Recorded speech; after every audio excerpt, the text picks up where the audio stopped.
जय हिंद फ्रेंड्स। तो हम कवर कर रहे थे शिक्षण विधियां और आज अपन शिक्षण विधियों की इसी सीरीज में आगे बढ़ेंगे और आज अपन पढ़ेंगे हिंदी शिक्षण विधियां। हिंदी शिक्षण विधियों में आज अपन 3 टॉपिक को कवर करेंगे। कौन कौन से 3 टॉपिक कवर करेंगे आज अपन कुछ शिक्षण साधनों के बारे में कवर करेंगे, देन अपन कुछ उपचारात्मक और निदानात्मक के बारे में कवर करेंगे और कुछ जानकारी अपन थोड़ी सी हल्की फुल्की जानकारी देखेंगे अपन ये कौन कौन सी चुनौतियां हैं जो हिंदी भाषा शिक्षण में आ सकती है। तो ये 3 टॉपिक कवर करेंगे। बहुत इजी से टॉपिक है, बहुत डेप्थ में जानकारी नहीं है इनमें, लेकिन जितनी भी जानकारी उसको बहुत व्यवस्थित तरीके से पढ़ेंगे। न सिर्फ चीजों को देखेंगे बल्कि चीजों को साथ के साथ हमें याद करते जाना है। जो भले भले ही कितनी भी जानकारी, लेकिन उन चीजों को हमें होल्ड करते जाना है। जितनी भी जानकारी है उन जानकारी को हमें इस तरीके से पढ़ना है कि अगली बार जब भी हम पढ़े ना, तो हमें चीजों को सिर्फ एक बार सरसरी निगाह से देखने की जरूरत पड़े, फिर उनमें माथा पच्ची करने की हमें जरूरत ना पड़े। तो अपन इस तरीके से पढ़ेंगे, व्यवस्थित तरीके से चीजों को पढ़ेंगे। तो सबसे पहले अपन कौन सी क्या टॉपिक पढ़ेंगे? सबसे पहले अपन देखेंगे टीचिंग मेथड। क्या सबसे पहले अपन कवर करेंगे कुछ सहायक सामग्रियों के बारे में। कुछ सहायक, बहुत हल्की सी जानकारी है, ज्यादा कुछ जानकारी नहीं है। सहायक सामग्रियों के बारे में पढ़ेंगे और ये सहायक सामग्री अपने हिंदी सब्जेक्ट से जुड़ी हुई, किसी अदर सब्जेक्ट से जुड़ी हुई नहीं। जैसे कि अपने मैथ की कुछ अलग हो सकती है, तो अपन हिंदी को मद्देनजर रखते हुए कुछ सहायक सामग्री कवर करेंगे। देन अपन थोड़ा सा देखेंगे ना निदानात्मक के बारे में और देन अपन और उपचारात्मक के बारे में लास्ट टाइम अपन थोड़ी सी चुनौतियां देख लेंगे कि हिंदी भाषा शिक्षण में कौन कौन सी चुनौतियां आती है। तो लास्ट में अपन चुनौतियां देख लेंगे कि हिंदी भाषा पढ़ाते समय कौन कौन सी दिक्कतें आ सकती है। तो सहायक सामग्रियां कितनी हो सकती है? देखो, सहायक सामग्री बेसिकली अपन लगभग 12-13 सहायक सामग्री को कवर करेंगे। देखो, बहुत से तो सिर्फ खाली नाम मात्र है और कुछ सहायक सामग्री ऐसी जिन्हें थोड़ा समय देखना है। तो फटाफट से शुरू करते हैं। क्या है सहायक सामग्री? तो देखो, सहायक सामग्री को थोड़ा सा ट्रिकी तरीके से देखे ना, तो एक ट्रिक आ जाती है जिसमें सारी सहायक सामग्रियां लगभग कवर हो जाती है। कौन सी? यहाँ ज्यादा PSC, उसके बाद FB से सजग रहो, यानी जो फेसबुक है ना उससे थोड़ा सा बचकर रहो, सजग रहो, यानी अपने संगत रहो। यहाँ ज्यादा अपने F और FP। देखो, थोड़ा सा इसको ट्रिक को ध्यान में रखना है ताकि चीजें में थोड़ी सी होल्ड हो जाए। तो यहाँ जाता है कि SC आ जाता है, उसके बाद FP आ जाता है, उसके बाद सगत आ जाता है, सगत आ जाता है, उसके बाद यहाँ आ जाता है ब, थोड़ा सा यहाँ लिखते हैं ना, ब, ल, ट और क। ये अपनी ट्रिक आ जाती है। इस ट्रिक से अपन चीजों को कवर करेंगे। क्या है ट्रिक? कि अपने SC आ जाता है, उसके बाद FB आ जाता है, उसके बाद सजग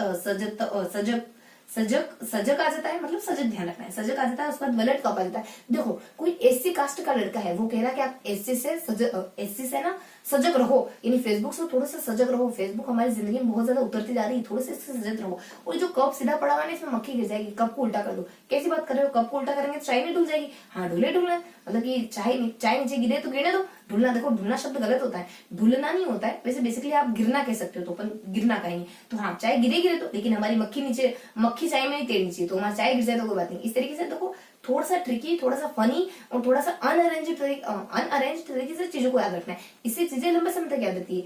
अगर बिल्कुल प्रॉपर वे लेंगे तो चीजें याद कैसे रहेगी? तो क्या है, देखो, अब आप मैं ये हटाती हूँ।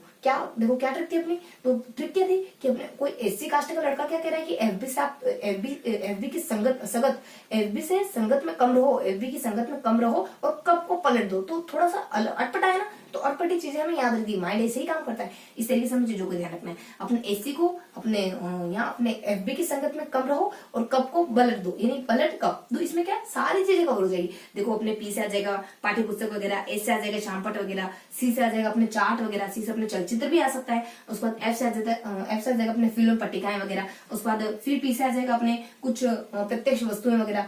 इसमें तो कुछ देखना है लेकिन फिर भी नाम मात्र वगैरह में ध्यान देना चाहिए, नाम वगैरह भी ध्यान होना चाहिए हमें। और फिर अपने मॉडल वगैरह, प्रतिमान वगैरह, उसके बाद ऐसे बता दी जाता है। ऐसे अपने एक भाषा, ऐसे अपने देखो ऐसे के जिक्र आता है, ऐसे अपने ना एक FP, उसके बाद सजत, उसके बाद बलट भाषा प्रयोगशाला, ठीक है। उसके बाद G से अपने ग्रामोफोन वगैरह है, उसके बाद यहाँ अपने टेप रिकॉर्डर वगैरह, थोड़ा सा इसको स्किप रखते हैं ना 2 मिनट के लिए। उसके बाद यहाँ अपने B से भाषा प्रयोगशाला है, उसके बाद लिंगा फोन है, उसके बाद अपने T से आ जाता है यहाँ पे, और T से अपने टेप रिकॉर्डर हो गया, T से अपने टेप रिकॉर्डर हो जाता है। उसके बाद T से एक और जानकारी होती है अपने एक टेप रिकॉर्डर। उसके बाद देखो एक बेसिक से कुछ जानकारी होती है T से, है ना, थोड़ा सा इसको होल्ड रखेंगे। उसके बाद C से आ जाता है अपने चलचित्र वगैरह। उसके बाद लास्ट में P से अपन जो प्रैक्टिकली अनुभव लेते हैं ना, वो सारी चीजें आती है। तो क्या क्या आता है? देखो फटाफट से बोलो। P से क्या जाता है? पाठ्य पुस्तक, यानी पाठ्य पुस्तक। उसके बाद C से क्या जाता है?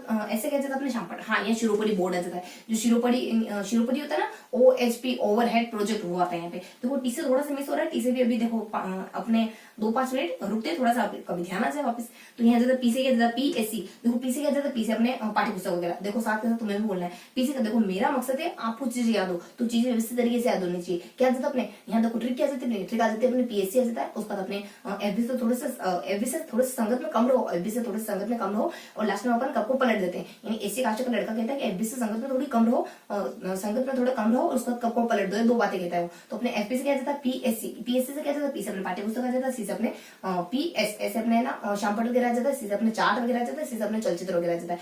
तो ये सारा PSC से आ गया। उसके बाद यहाँ से क्या जाता है, कुछ चीजें आपको अगर नाम पता होगा ना, आप कॉन्फिडेंट फील करोगे, फिर इनके बारे में अंदर तो आप आसानी से बता दोगे। उसके बाद यहाँ क्या जाता है, देखो यहाँ हल्की सी जानकारी क्या जाती है कि FB से ना, FB से संगत में रहने का कम कहते हैं, F से क्या जाता है, F से अपने फिल्म पट्टिकाएं, कुछ हल्की सी जानकारी। उसके बाद अपने P से आ जाता है अपने P से अपने देखो फिल्म पट्टिकाएं वगैरह, F से अपने फिल्म पट्टिकाएं वगैरह, P से अपने प्रत्यक्ष वस्तु है, ये P कुछ खास नहीं है, P से प्रत्यक्ष वस्तु वगैरह, उसका P से अपने प्रतिरूप वगैरह, वही मॉडल वगैरह। उसके बाद यहाँ अपने S से आ जाता है वो शिरोपरि बोर्ड वगैरह, OSD वगैरह। उसके बाद LB से सगत, G से अपने ग्रामोफोन आ जाता है, T से अपने टेप रिकॉर्डर आ जाता है, ये सारी चीजें आ जाती है। उसके बाद ब ल ट से क्या जाता है, देखो B से अपने भाषा प्रयोगशाला आ जाती है, ल से लिंगाफोन आ जाता है, ब ल ट, देखो टी से थोड़ा सा साइलेंट रखेंगे। उसके बाद टी से हाँ टीवी वगैरह, इस वजह से देखो टीवी कुछ हल्की जानकारी इसमें देखा कहीं नहीं कुछ, तो टीवी है, रेडियो है, थोड़ी हल्की जानकारी, इस वजह से थोड़ा सा मिस हो रहा था। और यहाँ देखो बहुत ज्यादा चीजें आसान होती है ना, तो चीजें माइंड से स्लिप हो जाती है। तो फिर अपने सी से क्या जाएगा, देखो अपने टी से टीवी वगैरह आ जाएगा, सी से आपके चलचित्र वगैरह हो गया, चार्ट वगैरह हो गया।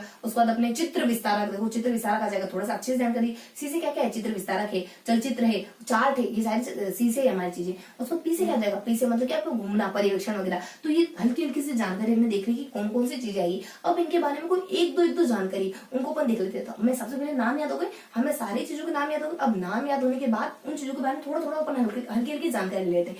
सबसे पहले अपन पी से पाठ्य पुस्तक, देखो पाठ्य पुस्तक के बारे में क्या देखना, बेसिकली आप हमेशा से जानते हो पाठ्य पुस्तक को, तो पाठ्य पुस्तक के बारे में अपन थोड़ा सा देखेंगे। पाठ्य पुस्तक की डेफिनेशन क्या हो सकती है, पाठ्य पुस्तक के प्रकार कितने हो सकते हैं, उन प्रकारों की क्या क्या अच्छी बात है, मतलब उन प्रकारों के बारे में थोड़ी सी डिटेल देखेंगे। अब उनके प्रकारों के बारे में देख ही रहे हैं ना, तो थोड़ी सी उनके बारे में डिटेल देखेंगे, बस इतनी सी जानकारी देखनी पाठ्य पुस्तक के बारे में। देख लेते अपन, देखो पाठ्य पुस्तक की 2 व्यक्ति परिभाषा देते हैं। पाठ्य पुस्तक जो बुक शब्द है ना, बिग से बना है, ऐसा थोड़ी सी इसको थोड़ा सा ओवरव्यू देखे तो उसको 2 व्यक्ति आ जाते हैं, एक तो गुड आ जाता है और एक और आ जाता है अपने, एक गुड और एक कौन आ जाता है। ये दोनों मिलकर की परिभाषा देते हैं। गुड क्या कहता है कि जिसमें निश्चित विषय का वर्णन किया हुआ है ना, व्यवस्थित तरीके से निश्चित विषय का वर्णन ना, वही हमारी पाठ्य पुस्तक है। निश्चित विषय का व्यवस्थित तरीके से वर्णन करा, वही पाठ्य पुस्तक है। उसको कौन के द्वारा क्या कहा जाता है, ऐसी किताब जो अप्रोडक्ट, ऐसा कोई कंटेंट, ऐसी कोई सामग्री जो अप्रोडक्ट के लिए लिखी गई है, उसको पाठ्य पुस्तक कहते हैं। ये इस तरीके की परिभाषा देते हैं।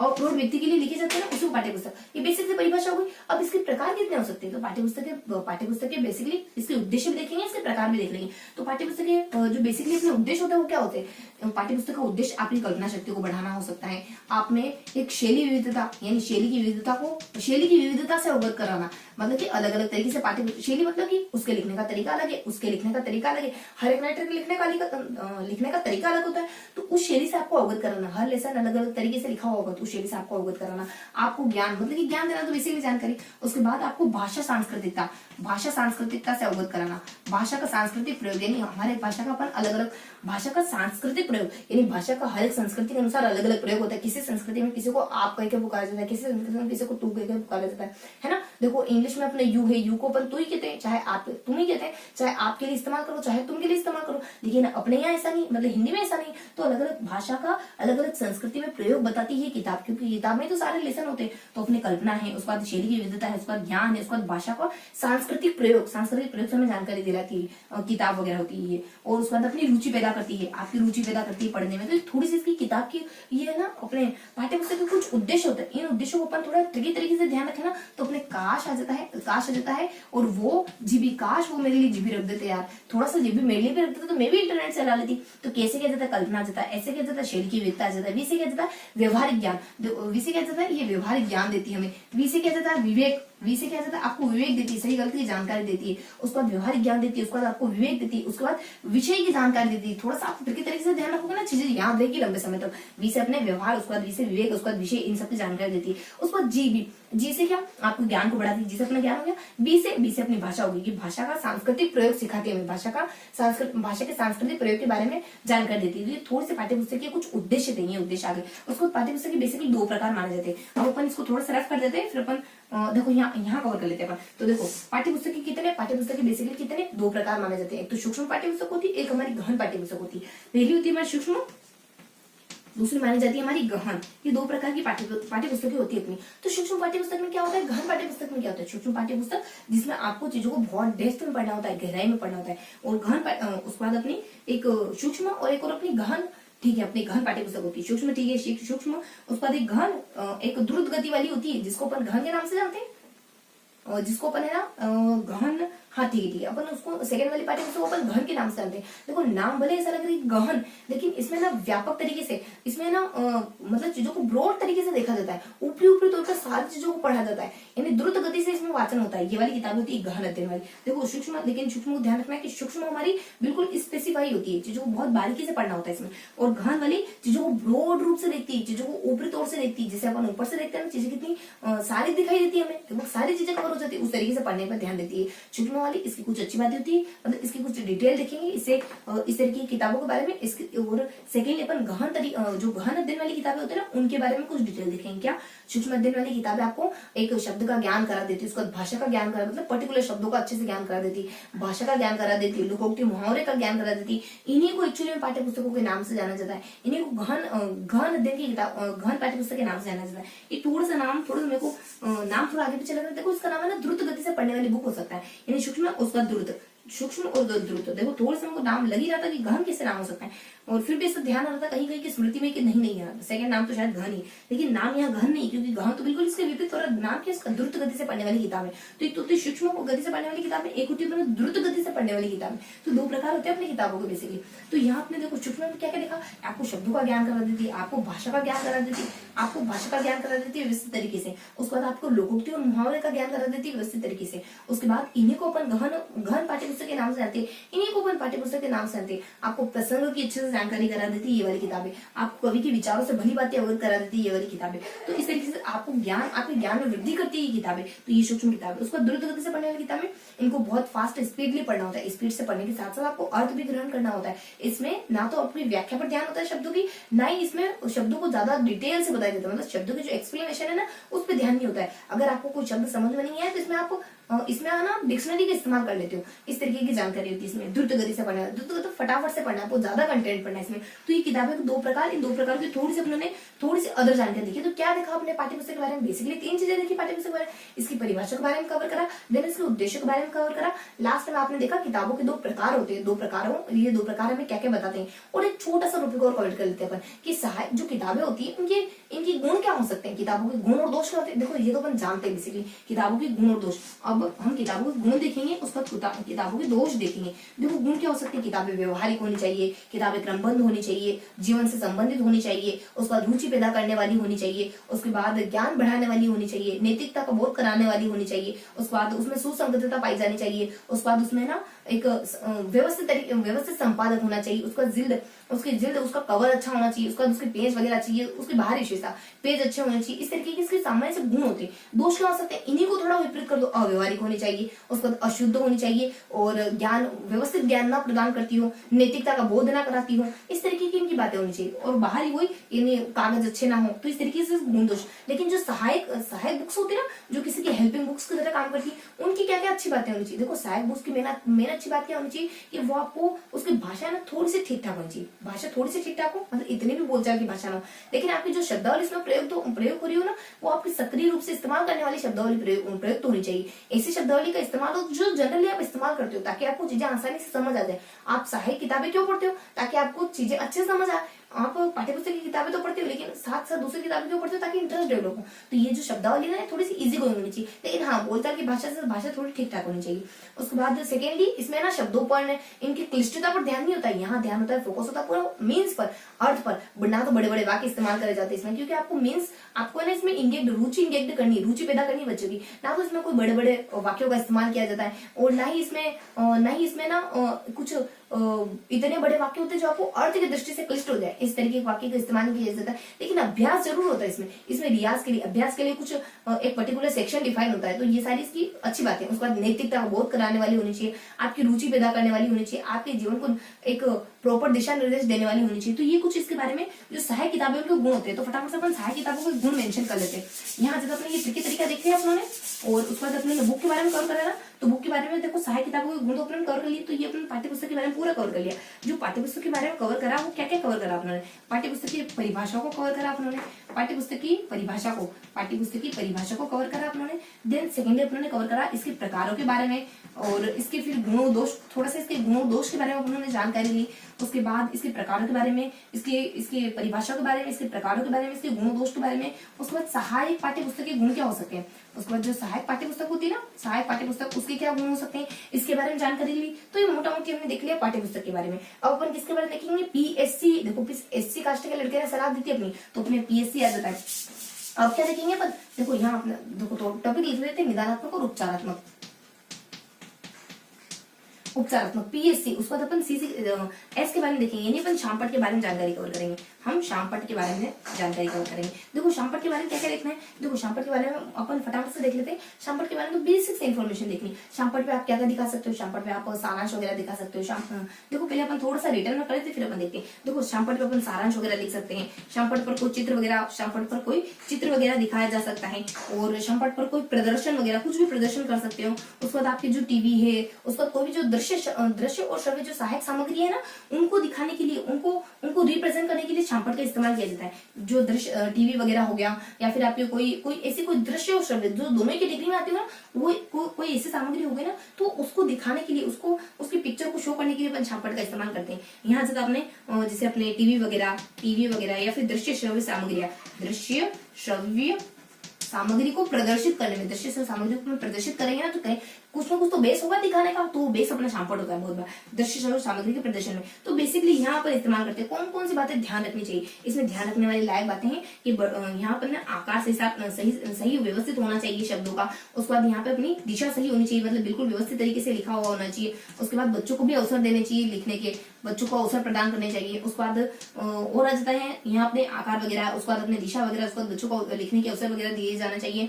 उसके बाद यहाँ बच्चों को दिखाई दे ऐसा लिखो, मतलब कि मध्यम आकार। उसके बाद है ना, इसको व्यवस्थित तरीके से साफ करना, ये सारा जिक्र होता है। मतलब शामपट की यूज करो ना, तो ये सारी बातें में ध्यान रखनी चाहिए। चीजों को व्यवस्थित तरीके से साफ करना, सब बच्चों को दिखाई दे। उसके बाद आकार सही रखना, मध्यम आकार रखना। उसका दिशा सही रखनी, मतलब कि जो आपकी रेखा है ना, लाइन है ना, वो तिरछे नहीं जानी चाहिए। बच्चों को लिखने का अवसर दो, तो इस तरीके बच्चों को भी अवसर दिए जाने चाहिए। इस तरीके की इसके सामान्य से जानकारी हो जाती है। उसके बाद ये अपना शामपट के बारे में हल्की सी जानकारी देखी, सारांश वगैरह, चित्र वगैरह, प्रदर्शन वगैरह, उसके बाद आकार वगैरह, उसके बाद अपने साफ वगैरह करना, और उसके बाद अपने बच्चों को लिखने का अवसर देना। तो ये बेसिक से इन्फॉर्मेशन थी अपने शामपट के बारे में। अब अपन कौन सा अपने टीचिंग मेथड के अपना कौन सा सहायक सामग्री कवर करेंगे, अपने पाठ्यपुस्तक के बारे में देख लिए, शामपट के बारे में देख लिए। सी से अपन कवर करेंगे चार्ट के बारे में। देखो चार्ट के बारे में क्या जानकारी थी, चार्ट के बारे में मोटा मोटी थोड़ी हल्की सी जानकारी दी थी, हल्का सा। देखो चार्ट क्या होता है, चार्ट एक ऐसी चीज होती है जो बहुत ज्यादा दृश्य सामग्री में बहुत ज्यादा इस्तेमाल होती है, लेकिन इसका बहुतायत में इस्तेमाल किया जाता है, बहुतायत में इसका इस्तेमाल होता है।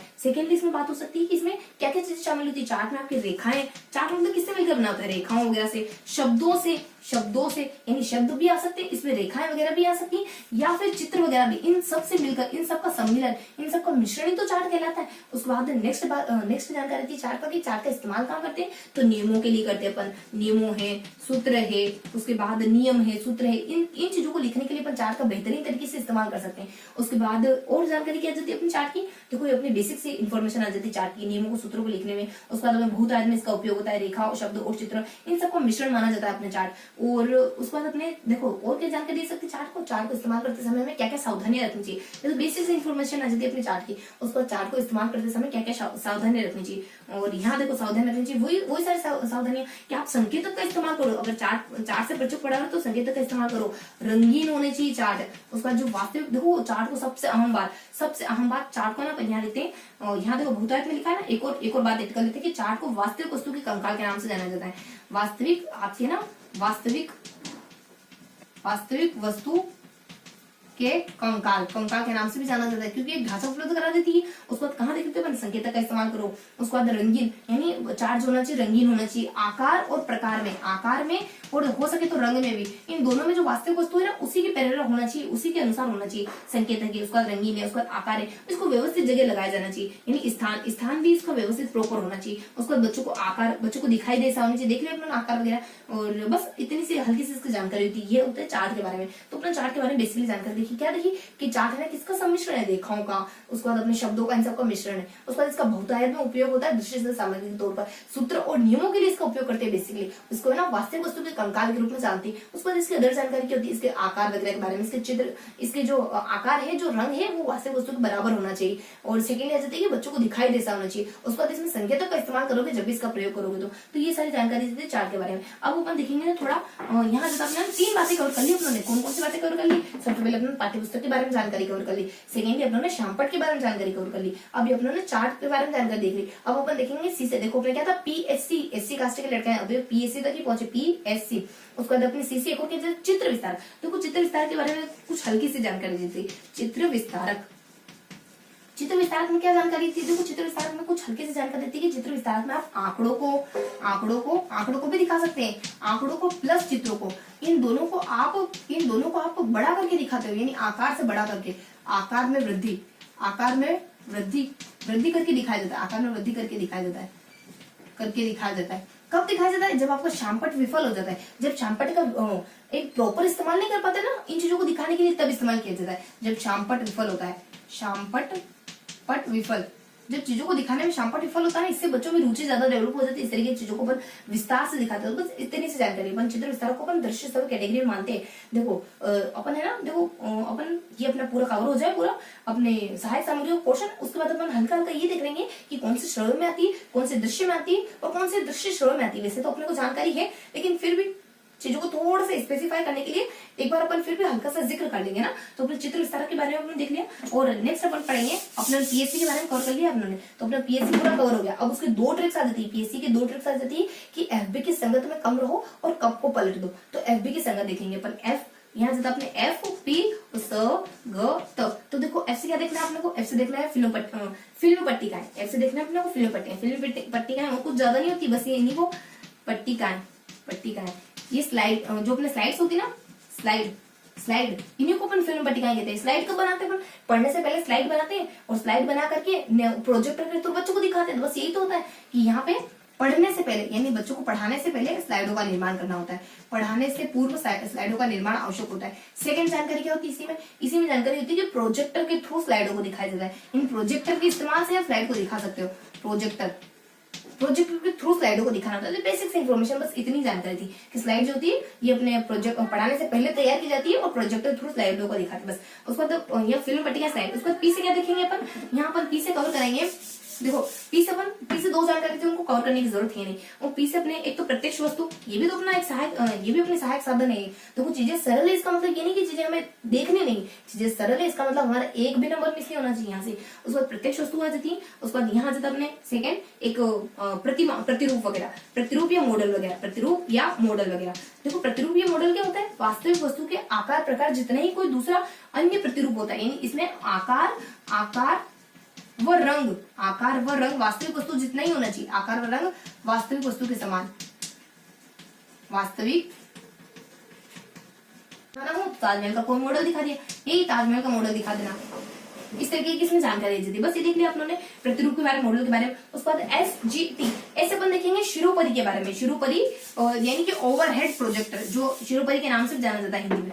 यानी शिरोपरि के बारे में, शिरोपरि OHD ओवरहेड प्रोजेक्टर। ये कुछ नहीं होता है, बस एक प्रोजेक्ट होता है। एक प्रोजेक्टर होता है ऐसा चौकोर सा, जिसमें क्या होता है कि जिसमें यानी फोकस जाता है दीवार पर और दीवार पे एक चित्र सा बन जाता है। तो ये ओवरहेड प्रोजेक्टर होता है। ये क्या होता है कि इसमें सारा काम टीचर अपनी मेज पे यानी अपनी कुर्सी पे बैठ के आराम से कर लेता है। और ये लगभग टीचर के सिर के ऊपर, इतना तो होता ही कि टीचर के सिर के ऊपर तक आ जाता है जो प्रोजेक्टर होता है वो। और जो सामने की तरफ लाइट पड़ती है वो सामने दीवार पर ही किसी पर्दे पर पड़ती है। ये जो लगाया जाता है ना, ये लगभग टीचर के सिर के ऊपर, इतने सिर के ऊपर की लंबाई और इतना लेंथ कवर कर ले, इतनी ऊंचाई पर लगाया जाता है। इस वजह से इसको ना ओवरहेड प्रोजेक्टर नाम से जानते हैं। ओवरहेड प्रोजेक्टर, बस इतनी सी जानकारी। देखो नाम से पता चला ओवरहेड प्रोजेक्टर, यानी टीचर के सिर के ऊपर से जो सामने दीवार पर पड़ते हैं, दीवार पर या फिर पर्दे पर, कुछ एक चित्र पढ़ता है और तब बच्चे उसको देख के ना सीखते हैं। तो ओवरहेड प्रोजेक्ट क्या होता है, बच्चा टीचर जो होता है अपने मेज के पास ही, देखो इस तरीके के पूछे जा सकते हैं कि ऐसा कौन सा सहायक साधन है जो टीचर अपने मेज के पास बैठकर सारा काम निपटा लेता है। यानी अपने मेज पर मेज के पास से ही प्रदर्शन, प्लस यहां से अपने दीवार या पर्दे पर प्रक्षेपण, दीवार या पर्दे पर प्रक्षेपित करते हैं, इसको प्रक्षेपण करते हैं, प्रक्षेपित करते हैं। इसी वजह से इसको ओवरहेड कहते हैं। यानी टीचर की सिर से जो दीवार के पर्दे या फिर दीवार पर या फिर पर्दे पर प्रक्षेपित होता है, इसी वजह से इसको ओवरहेड प्रोजेक्ट के नाम से जाना जाता है। बस इतना सी इसमें हल्की हल्की जानकारी होती है। उसके बाद जी से ग्रामोफोन के बारे में देखेंगे। ग्रामोफोन तो बिल्कुल बेसिक से जानकारी। उसके बाद टी से टेप रिकॉर्डर, इन दोनों के बारे में तो कुछ देखना ही नहीं। ग्रामोफोन, टेप रिकॉर्डर अपन आदर्श चीजों को इसमें सुनते हैं। आदर्श वाचन को सुना जाता है। और ये ध्यान रखना चाहिए बच्चे अनावश्यक चीजें ना सुनने लगे। इसमें ध्यान रखना चाहिए कि अनावश्यक कंटेंट नहीं सुनाना चाहिए बच्चों को। अनावश्यक, इसमें कुछ जानकारी थी नहीं, मैंने कहा था ना कुछ हल्का सा जिक्र देखना है। और यहाँ से अपने बस जी ये तो अपना इनके बारे में कवर कर लिया। तो अपने यहाँ देखो, यहाँ किसको कवर करा अपने, फिल्म पट्टिकाओं के बारे में। उसका पी से अपने प्रोजेक्ट प्रतिरूप के बारे में, एस से अपने शिरोपरी के बारे में, जी से अपने ग्रामोफोन के बारे में, टी से अपने क्या देखा, टेप रिकॉर्डर। तो ये तो लगभग सिर्फ और सिर्फ ये सारे नाम जो पढ़े ना, इनमें तो खाली जिक्र मात्र पढ़ा आपने। इतनी मोटी जानकारी, पहले ऊपरी तौर पे सारी जानकारी कवर कर लेना, उसके बाद बहुत ज्यादा डेप्थ में पढ़ते हो आप तो कोई बात नहीं, लेकिन पहले आपको थोड़ा सा हल्का पता होना चाहिए, हल्के नाम सब पता होना चाहिए। क्योंकि है ना, कभी भी याद करो ना तो हमें पेरी से, हमें सीमा से अंदर की तरफ जाना है, पहले से अंदर की तरफ नहीं जाना है। एक बार चाणक्य की कहानी नहीं थी कि बच्चा जो अपने चंद्रगुप्त वगैरह ने, उसका चाणक्य वगैरह किसी बच्चे को देखते हैं कि वो खिचड़ी खा रहा है तो बीच में उंगली डाल देता है तो उसकी उंगली जल जाती है। तो माँ कहती है कि तुम भी क्या चाणक्य की तरह कर रहे हो, तुम भी क्या चंद्रगुप्त मौर्य की तरह कर रहे हो, यानी पहले से तुम बीच में क्यों हाथ डाल रहे हो, तब तो तुम्हारी उंगली जलना लाजमी। अगर तुम्हें चीजों को कवर करना है तो पहले साइड से कवर करते चलो, तो तुम चीजें आसानी से कवर कर लोगे। तो यही सलाह चाणक्य के माइंड में क्लिक कर जाती है और फिर वो मगध को वैसे कैसे जीत लेते हैं। पूरी स्टोरी होती है उसकी। तो यहाँ से अपने FP, उसका SGT, तो यहाँ से मतलब कि अपने फिल्म पट्टिकाओं के बारे। ये क्या होता है, बेसिकली प्रोजेक्ट होता है, पर स्लाइड तैयार करा जाता है। उसके बाद पी से क्या होता है, पी से प्रत्येक वस्तु ताजमहल दिखा देना। उसके बाद एस से अपने शिरोपरी, अपने मेज के पास बैठ के सारा काम निपटा लेना। उसके बाद जी से अपने ग्रामोफोन, उसके बाद टी से अपने टेप रिकॉर्डर। ये दोनों तो भाषा को सुनने के लिए काम आते हैं। आदर्श चीजें आपको सुनाई जाती है, इससे आपको बहुत अच्छी तरीके से आदर्श चीजें आपको सुनाई जाती है, तो भाषा बहुत अच्छी तरीके से सीखते हो। तो बिल्कुल हल्की सी जानकारी दी है। उसके बाद सेकेंडली क्या कवर करेंगे अपन, जो पहली सराहत होगी, उसका दूसरी सराहत है उसकी कि कप को पलट दो। तो बलट कप आ जाता है, ब ल ट, उसका कप प। देखो बलट कप के बारे में क्या जानकारी थी, BLT, बी से अपने भाषा प्रयोगशाला, बी से अपन देखेंगे भाषा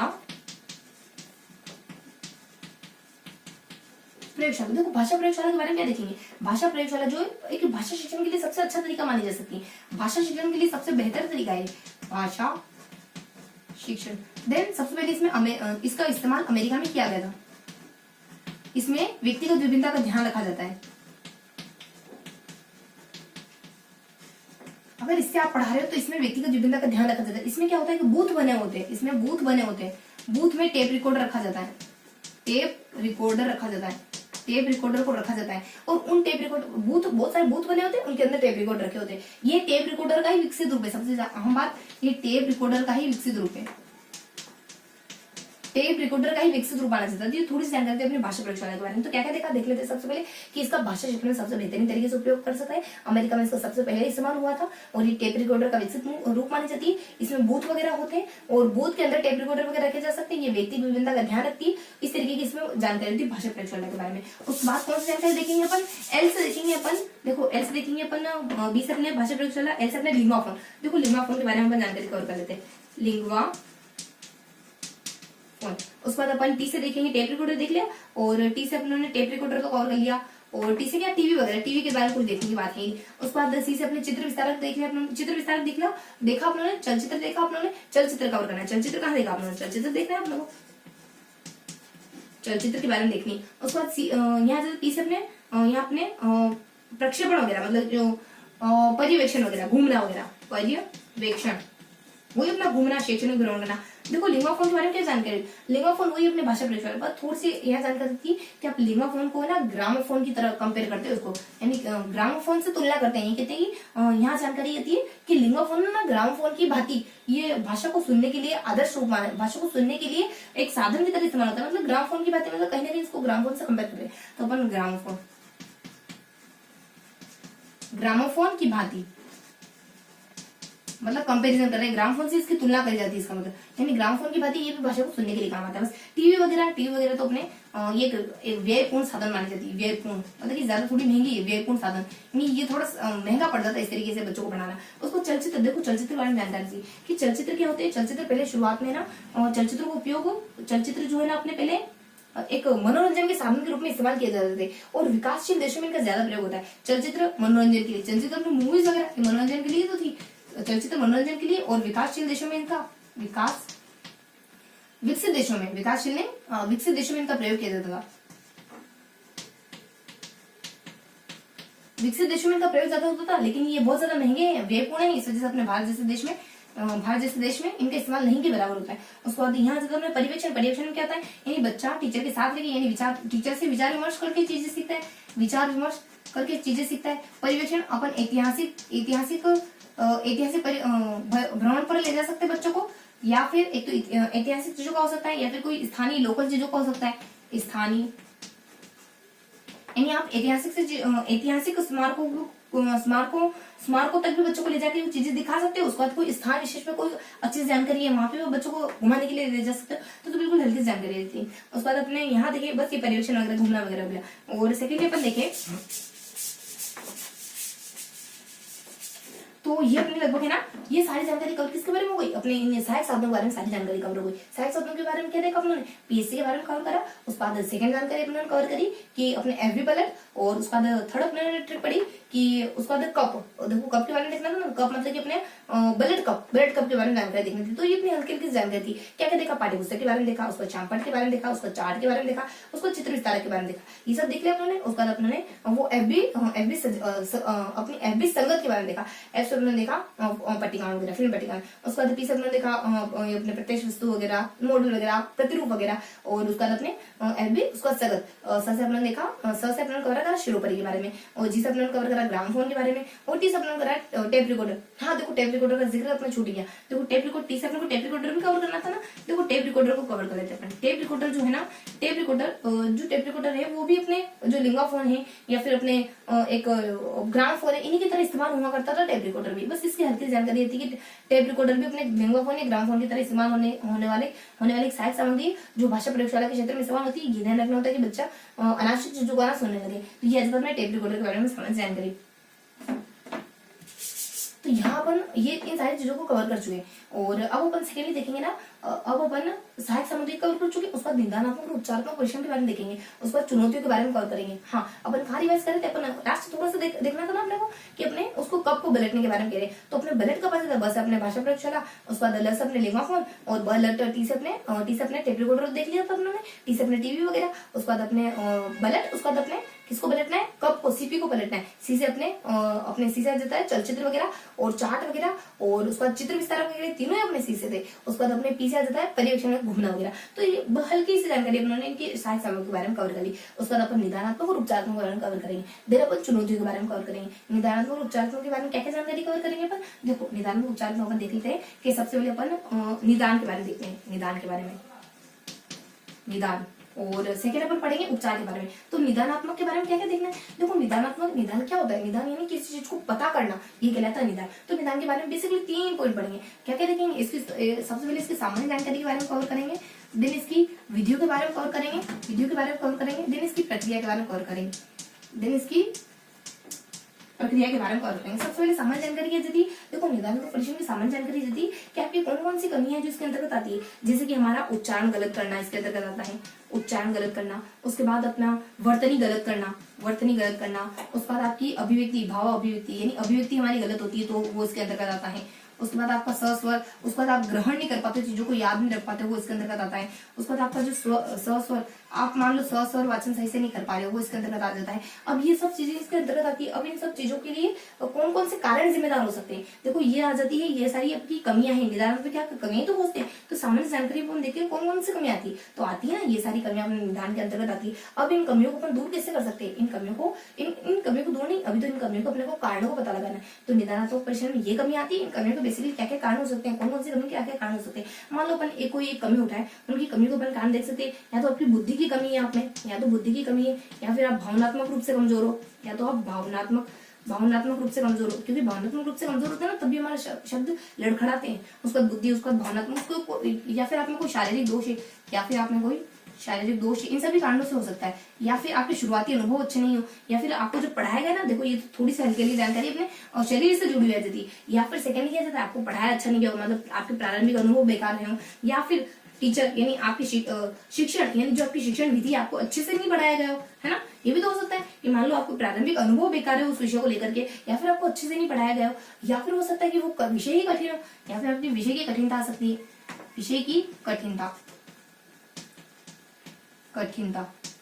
तो ये सारे कारण हो सकते हैं अपने इन सारी कमियों के। तो निदान में थोड़ी सी मोटा मोटी जानकारी क्या देखिए, हल्की जानकारी कि सबसे पहले तो कौन कौन सी कमियां हमारे निदान के अंतर्गत आती है। अब उन कमियों की क्या क्या कारण हो सकते हैं, कमियां क्या आ सकती है, या तो आप उच्चारण सही से नहीं कर रहे हो, या फिर ग्रहण सही से नहीं कर रहे हो, या फिर आपको पहले तो अपने उच्चारण, उसका दिया तो अपने लिखना उच्चारण सही से नहीं कर पा रहे हो, या फिर आप लिख सही से नहीं पा रहे हो, या फिर आप अभिव्यक्ति सही से नहीं कर पा रहे हो, या फिर आप ग्रहण सही से नहीं कर पा रहे हो, या फिर आप स्वर और उच्चारण अच्छे से नहीं कर पा रहे हो। ये सारी इसकी जानकारी थी। उसके बाद इन सब की कमियां क्या हो सकती है, इन सब के कारण क्या हो सकते हैं, या तो अपनी बुद्धि की कमी, या आप भावनात्मक रूप से कमजोर, आपके कोई शारीरिक वगैरह दोष वगैरह होगा इस वजह से नहीं कर पा रहे हो। उसका हो सकता है आपके पुराने अनुभव अच्छे ना रहे हो पढ़ने के, हो सकता है विषय का ज्यादा कठिन हो सकता है कि टीचर ने शिक्षण विधि का सही इस्तेमाल नहीं करा। इस तरीके के इनके कारण हो सकते हैं। उसके बाद नेक्स्ट अपन जानकारी देखेंगे,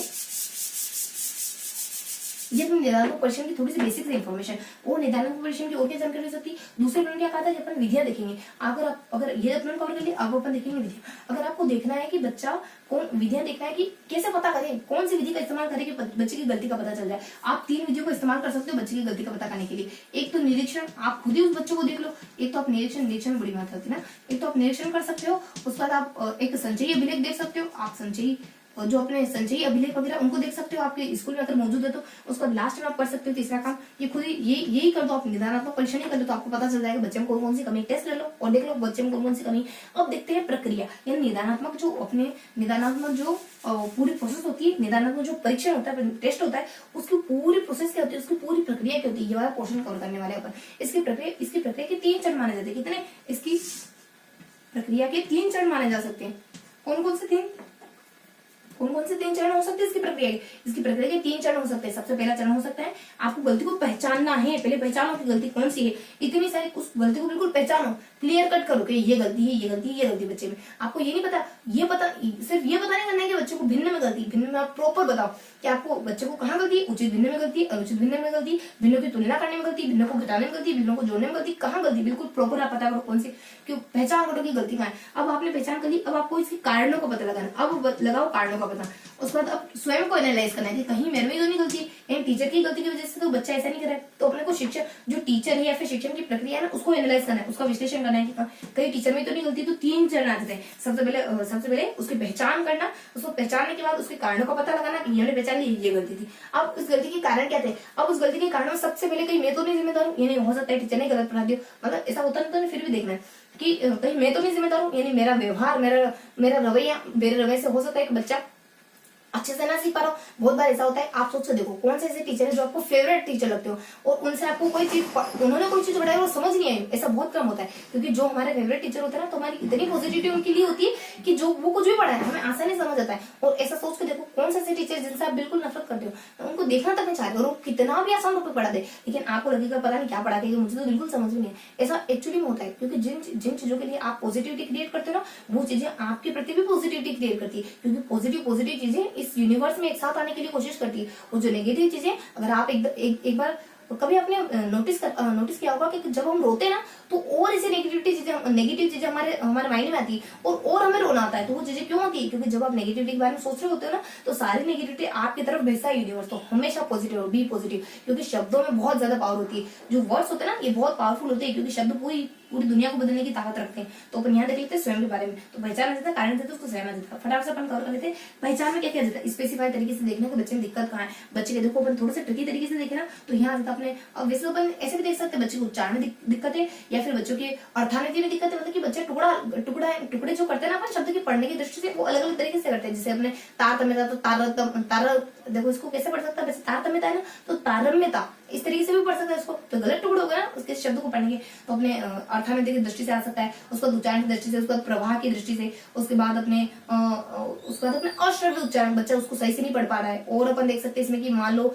वाक्य गलत तरीके से शुरू कर रहा है, यानी वाक्य को, पूरे वाक्य को एक साथ नहीं पढ़ पाता है, एक वाक्य पढ़ने के बाद दूसरा वाक्य पढ़ने में बहुत ज्यादा टाइम लगा देता है, या फिर अपने प्रत्यावर्ती करता है, बार बार वाक्य को पढ़ते जाता है, मतलब एक ही वाक्य को बार बार पढ़ते जाता है, या फिर उसकी निगाह एक जगह जम जाती है, दृष्टिपटल एक जगह जम जाता है, यानी वो दूसरे वाक्य पे जा ही नहीं पाता, यानी दूसरे वाक्य पे जाने में उसको बहुत समय लग जाता है। तो इस तरीके की सारी पहचान आ सकती है कि इस तरीके की गलतियां। अब आप देखोगे कारण, यानी कारण क्या क्या हो सकते हैं, बच्चा गलत उच्चारण कर रहा है, ये साइड देखो यहाँ आ जाती है अपने कौन कौन सी पहचान, मान लो अर्थान्विति, थोड़ा सा अपन लिख भी लेते हैं ना, अर्थान्विति आ जाता है, अर्थान्विति आ जाता है, मान लो इसमें दोष है, या फिर बच्चे के उच्चारण में दोष है, या फिर बच्चे के प्रवाह में दोष है, या फिर बच्चा अश्रव्य उच्चारण कर रहा है, अश्रव्य उच्चारण, या फिर प्रत्यावर्ती, या फिर बार बार रिपीट करके पढ़ते ही जा रहा है। तो यहाँ जब अपने प्रत्यावर्तन आ रहा है, उसके बाद प्रत्यावर्तन के बाद अपने सेकेंडली आ सकता है इसमें वाक्यों का, एक अपने वाक्यों को प्रत्यावर्तन, उसका दृष्टि का जम जाना है, इस तरीके की सारी चीजें आ जाती है इसमें, दृष्टि का जम जाना है। उसको और भी चीजें आ सकती है, जैसे कि उसके बाद अपने प्रवाह वगैरह, ठीक है। उसके बाद इसको अपन तरीके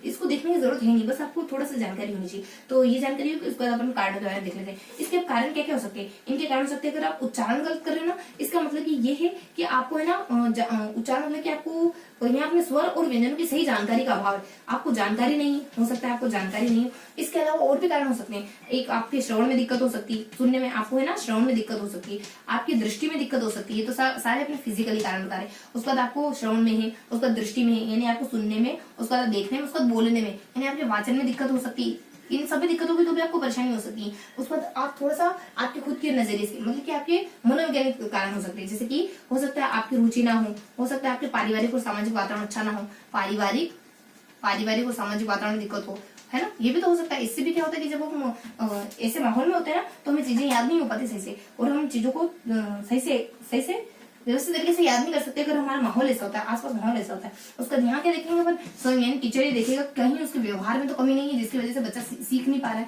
सेकेंड अपन देखेंगे कि बच्चा, सबसे पहले टीचर अगर बच्चा गलत उच्चारण कर रहा है ना, मान लो यही प्रॉब्लम है, तो टीचर सबसे पहले खुद ग्राउंड फोन का, लिंगो फोन का इस्तेमाल करेगा, खुद सुनेगा कि कहीं मैं गलत तो नहीं प्रोनाउंस कर रहा हूँ, या मेरे बच्चा गलत तो नहीं प्रोनाउंस कर रहा है। तो ये अपने स्वयं के उच्चारण के बारे में देखिएगा बच्चा, टीचर स्वयं के उच्चारण के बारे में जानकारी लेगा, स्वयं के उच्चारण के बारे में जानकारी लेगा। बस इतना सा अपने 3 प्रक्रिया दी है, अपनी 3 प्रक्रिया थी। तो अपने कौन कौन सी प्रक्रिया देखी, ये सारी उन्होंने प्रक्रिया कवर करी। तो कौन कौन सी प्रक्रिया को कवर करा उन्होंने, सामान्य जानकारी को, उसके बाद विधियों को, उसको प्रयोग किया। सामान्य जानकारी क्या जाती, कौन कौन सी कमियां थी, उन कमियों के कारण क्या होता है, अभी दूर नहीं करना है, उन कमियों के कारण क्या क्या हो सकते हैं, वो सब कारण देखे उन्होंने। उसके बाद विधियां क्या हो सकती है, इसकी 3 विधियां, बच्चों को देख के पता कर लो, और बच्चों को अपने संचय अभिलेख से पता कर लो। सेकंड थर्ड आप पता कर सकते हो, इसी निदानात्मक परीक्षण से बच्चे की गलती का पता कर सकते हो। उसके बाद इसकी प्रोसेस क्या हो सकती है, इसकी प्रोसेस के 3 चरण माने जा सकते हैं। सबसे पहले आ जाता है कि सबसे पहली जो आपकी प्रोसेस है वो कमियों को पहचानना है, गलतियों को पहचानना है। दूसरी उनके कारणों का पता लगाना है, उसके बाद अपने आप में गलती को खोजना है। तो ये सारी इसकी प्रक्रिया जाती है। उसके बाद निदान के बाद अब अपन देखेंगे उपचार के बारे में, अब अपन देखेंगे उपचारात्मक परीक्षण के बारे में। उपचारात्मक परीक्षण के बारे में क्या देखेंगे, बेसिकली देखो उपचारात्मक आपने निदान कर लिया, अब आपको उपचार करना है, अब आपको उपचार करना है। अब तो उपचार के लगभग अपन 5 पॉइंट कवर करेंगे, बहुत आसान से पॉइंट है, 5 पॉइंट को देखेंगे अपन। कौन से, थोड़ा सा इसकी बेसिक से जानकारी देखेंगे, सामान्य जानकारी देखेंगे पर हर बार की तरह। उसके बाद इसके क्या क्या उद्देश्य हो सकते हैं, इसके उपचारात्मक की अपने क्या क्या परिभाषा, तो अपन इसके साथ कवर कर लेंगे। चलो सामान्य से जानकारी में अपन परिभाषा वगैरह भी देख लेंगे, और कोई अदर इक्का दुक्का कोई इंपॉर्टेंट बात आती है तो उसको भी अपन कवर करेंगे। उसके बाद इसके अंतर्गत कौन कौन सी समस्याएं आ सकती है उनको अपन कवर करेंगे। उसके बाद इसके क्या क्या उद्देश्य, इसकी क्या क्या एम है उसको अपन कवर करेंगे। उसके बाद सेकेंड पर कवर करेंगे इसकी प्रक्रिया क्या हो सकती है। उसके बाद इसी प्रक्रिया को थोड़ा सा डिटेल से पढ़ेंगे। तो लगभग ये हल्के हल्के सब टॉपिक देखेंगे अपन। तो कौन कौन से अपन टॉपिक कवर करने वाले, फटाफट से अपन स्पेसिफाई कर लेते हैं और कौन कौन से टॉपिक कवर करने वाले। तो सबसे पहले इसकी सामान्य जानकारी, जिसमें अपन इसकी परिभाषा वगैरह ये सब देख लेंगे, और कोई अदर जानकारी भी, कोई इंपॉर्टेंट जानकारी है तो वो देख लेंगे।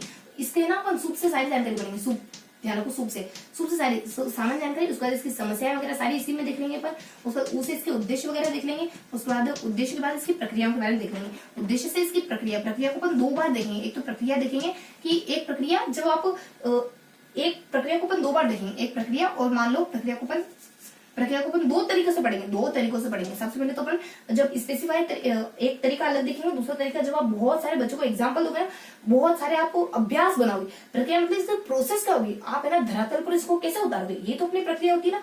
तो प्रक्रिया मतलब कि आप जब बहुत सारा बच्चों को बहुत सारा वर्क दोगे, बच्चों को बहुत सारा कुछ काम करने के लिए दोगे, जिससे आप उसका निपटारा करना चाहते हो समस्या का, तो जो आप बहुत सारा बच्चों को काम करने के लिए दोगे ना, यानी पूरी अभ्यास की पूरी माला बना दोगे ना, तो अभ्यास माला की प्रक्रिया के बारे में देखेंगे। वो शुरुआती प्रक्रिया थोड़ी सी बेसिक सी इन्फॉर्मेशन होगी। तो यहाँ जब अपनी सामान्य, उसके बाद अपनी समस्या, उसका उद्देश्य, उसका प्रक्रिया। तो वो सामान्य जानकारी क्या देखेंगे, 3 परिभाषा देख लेते हैं अपन। यहाँ की इसकी गुटे सीखे, यहाँ जो है गुट ऐसा यानी गुट ऐसा है हमारा। देखो हमारा संगठन ऐसा है कि चाहे कोई तीसरा व्यक्ति आ जाए, लेकिन हमारे बीच में दरार नहीं डाल सकता। हम दोनों के बीच में कोई तीसरा व्यक्ति, हमारे गुट के बीच में, हमारे संगठन के बीच में कोई तीसरा व्यक्ति नहीं आता, यानी कोई तीसरा व्यक्ति चाहे तो भी नहीं आ सकता। तो गुट ऐसा है हमारा, संगठन ऐसा है हमारा, के क्या कहना है ना। तो यहाँ गुट यानी गुट ऐसा के द्वारा क्या कहा जाता है, इन तीनों के द्वारा परिभाषा दी जाती है, यानी गुट के द्वारा कहा जाता है गुड। उसका टी से अपने टेक्सलर और एस से अपने स्किनर भाई साहब आएंगे। गुड के द्वारा क्या कहा जाता है कि अच्छी आदतों का ना पढ़ना और बुरी आदतों का पढ़ जाना। यानी अच्छी आदतें तो पढ़ती नहीं है, अच्छी आदतें तो पढ़ाई नहीं पड़ती, अच्छी आदतें तो कोशिश करने पर नहीं बनती, लेकिन बुरी आदतें बहुत जल्दी पड़ जाती है। ये रियलिटी है। अच्छी आदतों को बनाना, अच्छी आदतों को पहले तो अपनाना, उनको बनाए रखना बहुत बड़ी बात होती है। बुरी आदतों में वक्त नहीं लगता, यानी बहुत आसानी से बुरी आदतें हमें अपने आगोश में ले लेती है। उसको अपने गुड, उसका टेक्सलर के द्वारा क्या कहा जाता है।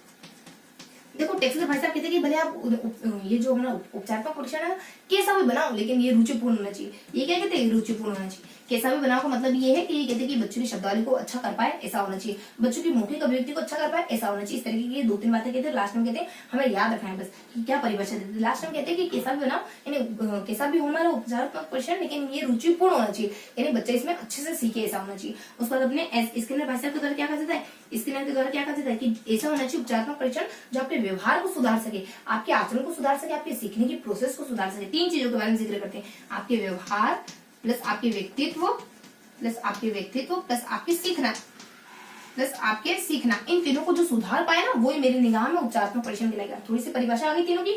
मैंने कहा था सिर्फ परिभाषा नहीं देखेंगे, अदर जानकारी भी देखेंगे। अदर जानकारी क्या जाती है, तुम सब मिलकर जीएस को देखो, तो यहाँ जाता अपने सब, उसके बाद अपने जी एस और एफ आ जाता, और फॉलो करो, और ये अपनी एक फॉलो करो। और यहाँ पे अपनी आई बनी हुई, आंख बनी हुई, चीजों को अपने ट्रिकी तरीके से चीजों को ध्यान रखना है। तो देखो सब आ जाता है, सब यानी एक ऐसी समुचित प्रक्रिया है जिसमें आप बच्चों की गलतियों का निदान करते हो। एक ऐसी समुचित, इसमें ज्यादा तो कुछ नहीं, समुचित शिक्षा प्रक्रिया है। ऐसी समुचित शिक्षा प्रक्रिया जिसमें आप बच्चों की गलतियों को करेक्ट करने के लिए कोशिश करते हो। समुचित शिक्षा प्रक्रिया है एक ऐसी समुचित शिक्षा प्रक्रिया है जिसमें आप बच्चों की गलतियों को करना शामिल होता है। भविष्य में भूतकाल की गलतियों को न दोहराना, इसमें भूतकालीन गलतियों को नहीं दोहराना। देखो ये क्यों कहा भूतकालीन गलतियों को नहीं दोहराना, क्योंकि देखो चीजों को मैंने ना ज्यादा कवर करने की कोशिश करी। आपको अगर मान लो ये ऑप्शन में दिखे तो कितना आपको प्लेजर फील होगा, आप एक्यूरेट बता पाओगे कि ये आंसर सही है, ये आंसर गलत है। चीजों को हमें हमारे ज्ञान के विस्तार को थोड़ा सा बढ़ाना है। देखो मान लो इसके चांसेस 70% भी नहीं आने के, 50% भी नहीं, मान लो 40% है, तो क्या आप अपने भविष्य को लेकर इतना भी अवेयर नहीं होगा। 40% वाली चीजों को भी देखोगे तो इतनी अवेयरनेस तो है ना हमें कि अगर 30% भी चांस हो तो भी हम चीजों को देख के जाएंगे, क्योंकि जो 100% वाली ये तो कोई कह ही नहीं सकता। तो हम अपने ज्ञान का दायरा जहां तक हो सके वहां तक फैला के रखेंगे, तभी तो हमारे चांसेस ज्यादा बढ़ेंगे। तो चीजों को लेकर नेगेटिव नहीं होना है। अगर चीजें हमें लग रही है कि यार ये चीज तो आने जैसे नहीं, लेकिन वो चीजें प्रत्यक्ष तरीके से नहीं, लेकिन अप्रत्यक्ष तरीके से एलिमिनेशन में आपकी मदद करेगी, आपको विकल्प खोजने में मदद करेगी, आपका ज्ञान स्पेसिफाई होगा, आपका ज्ञान में थोड़ा सा विस्तार आएगा। विस्तार के साथ साथ शुद्धता भी आएगी ज्ञान में। जब चीजों को अपन ज्यादा ब्रॉड माइंड होकर देखते हैं ना, तो विस्तार आता है हमारे ज्ञान में। तो चीजों को थोड़ा सा पॉजिटिवली होकर देखा करो। ये मत सोचा करो कि इतनी सारी जानकारी कैसे पढ़ेंगे, इतनी सारी जानकारी, तभी तो आपको टीचर बनाना है, तभी तो आप टीचर बन पाओगे। जब आप ये फील नहीं कर पा रहे हो उनको इतना पढ़ना है, तो आप बच्चों को कैसे पढ़ाओगे। जब आपके अंदर जो है वही तो आप बच्चों को दे पाओगे ना। तो आप पॉजिटिव माइंड सेट के साथ तैयारी करोगे तो बहुत अच्छे से आप रिजल्ट दे पाओगे। तो यहाँ भूतकालीन क्रियाओं को इसमें शामिल नहीं किया जाता है। भूतकालीन यहाँ जाता है, देखो यहाँ जानकारी आती है अपने के भूतकाल में जो गलतियां हुई ना, उनको अपने भविष्य में नहीं दोहराना है। तो इस तरीके की जानकारी होती है कुछ इस तरीके इसमें। उसका जीबी से क्या हो सकता है, जी से हो सकता है कि बच्चों के गुणात्मक चीजें ना बच्चों में बहुत ज्यादा मायने रखती है, रादर देन उसकी संख्यात्मक चीज होती है। जीएस यहाँ जीबी नहीं, जीएस यानी संख्यात्मक चीजों की तुलना में बच्चे की जो गुणात्मक उपलब्धि वो ज्यादा मायने रखती है। बच्चों में कुछ गलती है, मान मान लो बच्चे के 95% आए होंगे, लेकिन बच्चों में कोई गुणात्मक गलती, बच्चा अच्छा नहीं है, बच्चा दूसरों से गलत ट्रीट करता है, तो मायने क्या रखता है कि वो गलत ट्रीट करता है। आपके 95% मायने रखते हैं, लेकिन उससे भी ज्यादा नहीं, उसके पैरेलल ये भी मायने रखता है कि आप अच्छे से व्यवहार नहीं करते हो। इसका उद्देश्य तो ये भी है कि आपको अच्छे से व्यवहार करना सिखा सके, न सिर्फ नंबरों में बल्कि आपकी जिंदगी में भी। तो यहाँ जब अपने भूतकालीन में ये जानकारी तो आई जाती है।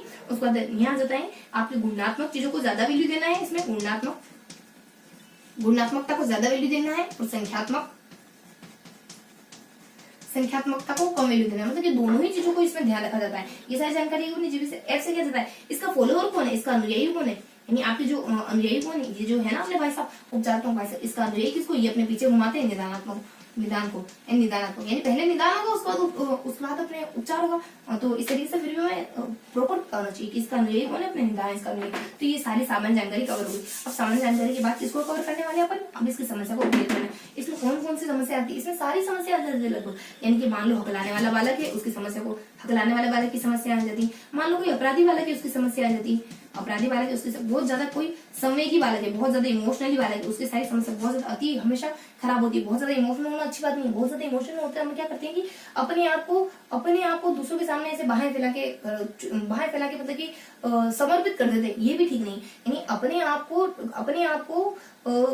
मतलब कि दूसरों के सामने इस कदर रख देना कि हाँ आप जो चाहो मेरे साथ कर सकते हो, ये भी गलत है। यानी अपने आप को थोड़ा सा बोल्ड बना के रखो, अपने आप को थोड़ा सा समेट के रखो दूसरों के सामने। इतना नहीं कि नहीं बस जो हो सो आप ही हो, मेरा तो कोई वजूद ही नहीं, अपने आप को तो कोई वैल्यू नहीं, इस तरीके से नहीं करना है। अपने आप की वैल्यू बना के रखना है, इमोशनली थोड़ा सा स्ट्रॉन्ग रहना है आपको। उसका यहाँ हकलाना आ जाता है, उसका अपराधी बालक, उसका संवेगी बालक है, उसके बाद यहाँ आ जाता है एक अनुभवी बालक। मानो कोई ज्यादा एक्सपीरियंस बालक है, अनुभवी बालक है, बहुत ज्यादा होशियार बालक है, तो उससे संबंधित चीजें भी यहाँ आती है। ऐसा नहीं कि सिर्फ डल बच्चों के लिए होता है उपचारात्मक शिक्षा, नहीं, बच्चा जो है ना अपने प्रतिभाशाली बच्चों के लिए भी होता है। तो ये अपनी थोड़ी सी इसकी जानकारी होती है कि इन समस्या को क्योर करना, हकलाने वाले बालक की, अपराधी बालक की, संवेगी बालक की, अनुभवी बालक की, इनकी सारी समस्या को सोल्व करना इसका उद्देश्य होता है। इसका उद्देश्य इनकी समस्या को सोल्व करना होता है। और मतलब इनकी सारी समस्या इस कैटेगरी में आती है। उसके बाद इसके उद्देश्य क्या हो सकते हैं, देखो इसके उद्देश्य हो सकते हैं पहले तो इन चारों बालकों को क्योर करना, इन चारों बालकों में जो भी समस्या आ रही है, जो भी उनमें गलती आ रही है, उन सबको ट्रीट करना, उन सबको व्यवस्थित तरीके से ट्रीटमेंट देना, इसका उद्देश्य होता है। इसके अलावा क्या उद्देश्य होता है, इनके अलावा क्या उद्देश्य हो सकता है, तो इनके अलावा इसका उद्देश्य हो सकता है ना, यहाँ हो सकता है इसके उद्देश्य कि अपने काश परवा करता कोई माँ बाप की, तो अपने काश, उसके बाद अपने परवा किसकी, माँ बाप की। तो अपने इससे ना ट्रिकी तरीके से चीजें आ जाती है। मतलब कि बच्चों को मोटिवेट करना इसके अंतर्गत आता है, बच्चों को प्रेरित करना इसके अंतर्गत आता है, बच्चों में प्रतिस्पर्धा की भावना विकास करना इसके अंतर्गत आता है। उसके बाद अपने मनोवैज्ञानिक सिद्धांतों को फॉलो करना पड़ेगा, मैं आप मनोवैज्ञानिक सिद्धांतों को फॉलो करूँ, ये इसके अंतर्गत आ जाता है। तो ये सारी जानकारी कैसे, मतलब कि सबसे पहले कठिनाइयों को डिटेक्ट करना तो इसका होता ही नहीं। उसके बाद ऐसे मतलब कि समय और धन की बचत करना, देखो कैसे मतलब कि कठिनाइयों को फाइंड करना, ये तो होता ही है, बच्चे में क्या क्या कठिनाई है, ये तो अपने सारों समझ कठिनाइयों को। इसके बाद अपने समय और धन की बचत करना, समय व धन की बचत करना भी इसका एक उद्देश्य होता है। मतलब कि आपको है ना थोड़ा सस्ता तरीका ढूंढना है आपको बच्चों को क्योर करने का।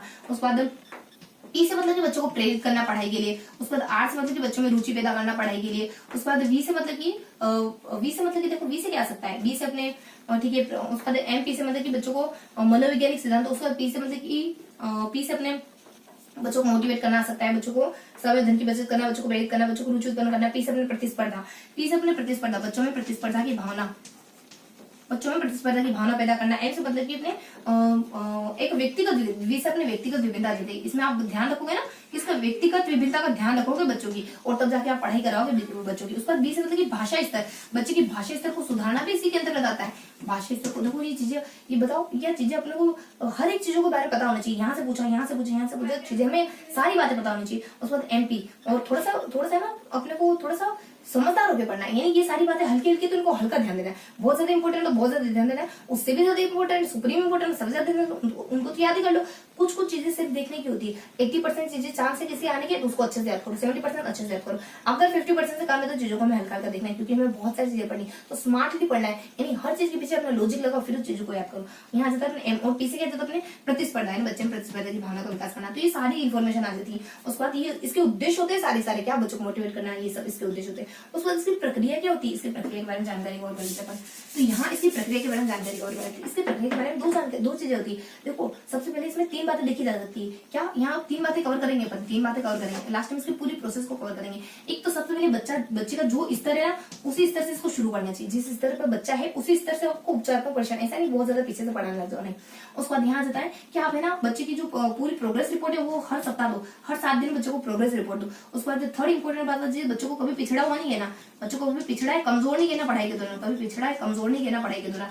ये बातें, इस तरीके की बातें ना बच्चों के ध्यान में नहीं डालनी। तो ये कुछ हल्की सी प्रक्रिया होती है। प्रक्रिया मतलब कि आप ये प्रक्रिया, इसकी प्रोसेस ये है कि आप बच्चों के स्तर को जहां से हैं वैसे आगे कंटिन्यू करो और सप्ताह भर में उसको प्रोसेस की जानकारी देते रहो। उसके बाद बच्चों को इस दौरान कभी भी ना पिछड़ा कहना है ना कमजोर कहना है, तो थोड़ी सी हल्की जानकारी देते। उसको कुछ और जानकारी है इसमें प्रक्रिया में। जब भी आप पूरी प्रोसेस बनाओ ना, इसके लिए जब भी आप अभ्यास बनाओ ना, तो अभ्यास बनाते वक्त ध्यान रखना कि जब भी आप अभ्यास बनाओगे तो क्या क्या बातें ध्यान रखोगे। सेकेंडली इसमें आप ध्यान रखोगे कि हम अभ्यास के दौरान हम जो हमारे गलतियां हैं यानी जो हमारी त्रुटियां हैं उनके कारण और उनके परिणाम को, एक तो गलतियों का प्रकार ध्यान रखो, त्रुटियों का प्रकार कि बच्चा कौन सी त्रुटि कर रहा है उसी के अकॉर्डिंग, बच्चा कौन सी त्रुटि कर रहा है उसी के अकॉर्डिंग आपको ये करना है। आप दूसरी तरफ मत भटक जाना।